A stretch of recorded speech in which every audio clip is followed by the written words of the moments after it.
Welcome!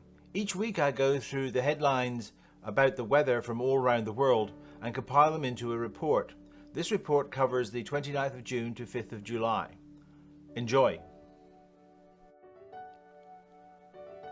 High in the Japanese mountains, as summer temperatures start to take hold, this pond melts in a peculiar way, producing this marvelous melt pattern. This is called the Dragon's Eye, and recently the dragon awoke. As we heard last week, the monsoon rains have hit India. Some places got 3 inches of rain in a single day. This caused a wall to collapse onto a shanty town, killing 14 people. And overall, 33 people have died as a result of the monsoon rains so far. On the 29th of June, 2 more children died as a result of being left in a hot car. That brings the death total so far this year to 17. This also applies to pets. There is no safe way of leaving either children or pets in a car for any length of time. This graph shows that it doesn't even matter if you leave the windows open a little bit, because the temperature still rises to unacceptable levels in a very, very short time. On the 30th of June, severe storms swept across the United States, causing damage from South Dakota to Connecticut. Here are just some of the pictures of trees falling on houses, buildings disintegrating from the straight-lined winds, power lines down, and even a tornado or two. 2 died in this outbreak, and there was widespread power outages for several 100,000 people. On the 30th of June, it was reported that there were 120 different wildfires burning in the state of Alaska. Several neighborhoods north and east of Fairbanks were ordered to be evacuated, and residents were advised to stay indoors because of low air quality. Snow in Mexico in July? Really? Do we finally have proof that the little ice age is about to get underway? Well, no, we don't actually, because this is an incredible amount of hail that fell on Guadalajara on the 1st of July. This is a result of some very strong storms that rolled through the area, leaving some cars buried up to 3 feet deep in ice. Iraq is suffering from a year-long drought. Many farms are being abandoned. The drought seems to be a result of a drop in annual rainfall, and the water levels are dropping because of upriver dams taking water from the Tigris River. However, a 3,400-year-old Mitanni palace has been revealed by the falling waters. The death toll from the European heatwave has finally been announced.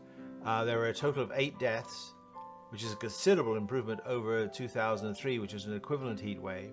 4 deaths were in France, 2 deaths in Italy.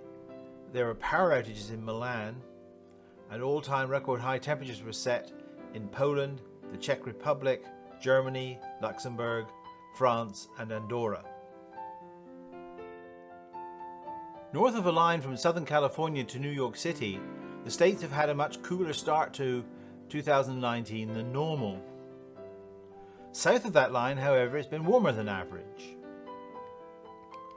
Interestingly enough, this is the reverse of the normal El Niño pattern, but it should be pointed out that this currently is a very weak El Niño, so perhaps the normal tendencies are not so applicable.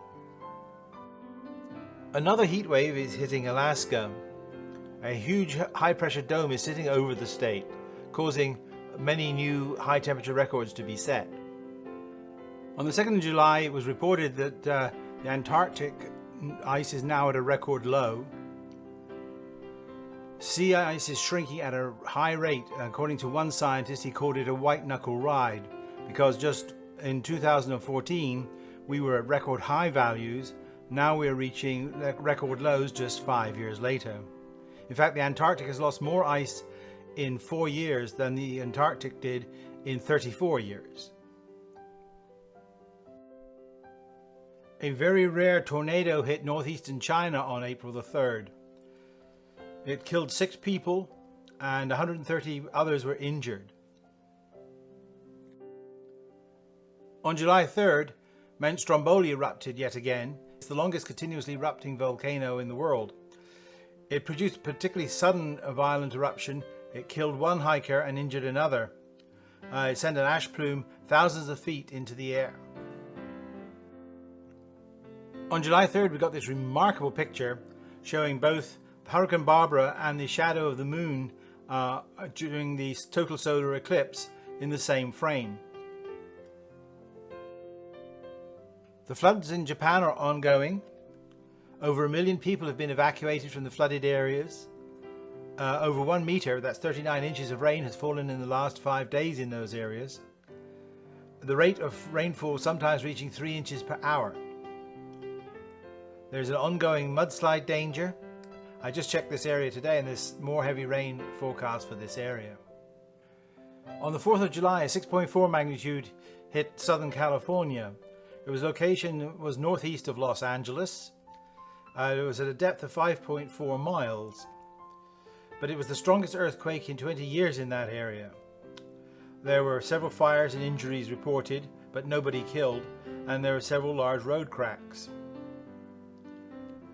They were forecasting on the 4th large aftershocks, and just as I was preparing this last night, came over the news wire that there was a 7.1 magnitude earthquake in the same area. July 4th, a deadly lightning storm hit North Carolina. 1 person was killed, another dozen people were injured sheltering under a tree. 4 were deemed unresponsive when the paramedics came, and 2 of those had to be hospitalized. It's never a very good idea to shelter under a tree during a lightning storm. Get indoors as fast as you can and stay away from windows. Well, that's it for this week.